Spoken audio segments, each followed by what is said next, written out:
Porbandar chamber of કોમર્સના office બેરર્સની નિમણૂક કરાઈ છે। ઉપરાંત આવતીકાલે શનિવારે બીજી સાધારણ સભા પણ યોજાશે, જેમાં સભ્યોને ઉપસ્થિત રહેવા અપીલ કરાઈ છે।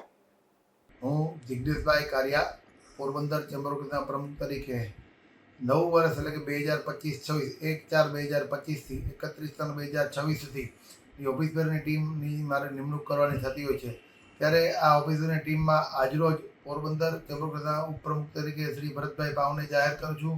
તેમજ સેક્રેટરી તરીકે રાજેશભાઈ ઠકરાર, જોઈન્ટ સેક્રેટરી તરીકે પ્રદીપભાઈ મોનાણી, તેમજ ટ્રેઝરર તરીકે હેમેન્દ્રભાઈ કોટેચા, આવી રીતના ઓફિસ બેરની જે નિમણૂક કરવાની થતી હોય છે બંધારણ મુજબ તેની આજે રચના કરી અને આવતા દિવસોમાં જે કોઈ કારોબારી સભ્ય છે તેને જે કંઈ કમિટી આપવાની થતી હોય છે એ કમિટીની પણ ફાળવણી કરી વેપારીના કોઈ પણ પ્રશ્ન હશે તેનું નિરાકરણ કરીને બધા વેપારીઓની સાથે રહીને મદદરૂપ થશું એની હું સૌને ખાતરી આપું છું।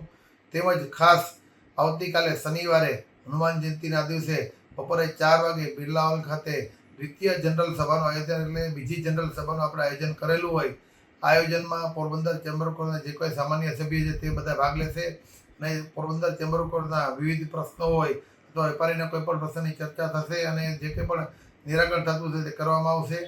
તેમજ ત્યારબાદ સાંજે 5 વાગે એક અલ્પારનું આયોજન પણ કરેલું છે અને આ વખતે હનુમાન જયંતિ નિમિત્તે જે બાલા હનુમાન કેતનભાઈ ગજર દ્વારા જે આયોજન કરવામાં આવેલું હોય તેથી આપણે જમણવારનો પ્રોગ્રામ કેન્સલ કરેલો હોય અને આવતા મહિને નાનકડું ગેટ ટુગેધર અને સંગીત સંધ્યાનું આયોજન કરશું અને ત્યારે જમણવાર પણ સાથે રાખશું। તેમજ ખાસ મિત્ર જણાવવાનું મારે કે આવતીકાલે હનુમાન જયંતિ હોય અને કેતનભાઈ ગજર દ્વારા જે સુદામા ચોકમાં મહારક્તદાન કેમ્પ કરેલો હોય તો આ રક્તદાન કેમ્પમાં વધુમાં વધુ લોકો રક્તદાન કરે એવી આપ સૌને અપીલ કરું છું।